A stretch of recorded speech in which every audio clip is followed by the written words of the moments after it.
man galvā ir tā, ja tu visu esi izdarījis, apsēdies un neko nedari, viss, tad atkal ir viss beidzies. Es izgāju komunikācijas kursu, man bija žēl, ka viņš beidzās, tur tik forši, tur tā vide, aura, tur viss pilnīgi, tur nāk vadītāji mācīties sarunas, pieredzes apmaiņas, un tu klausies un vienkārši, jā, viņš šitā dara.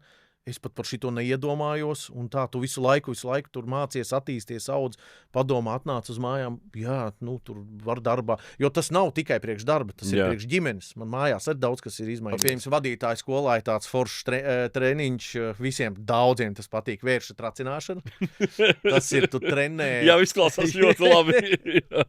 Tu trenē to konfrontēšanas līmeni sevī. Treniņš ir tāds, ka tu sēdi ar kursa biedru, viņš ir treneris vai ar treneriem, kas tur uz vietas. Jāsēž mierīgi, nekusties, nesmaidi, nereaģē nekā.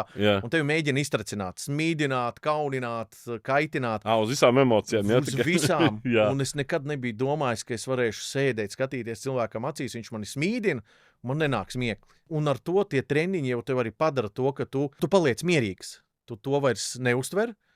Ok, viņš man mēģina kaitināt, pieņemsim sarunās.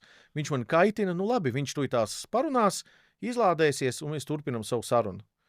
Un šī bija arī viena no manām problēmām, kad es muku prom no nērtām sarunām.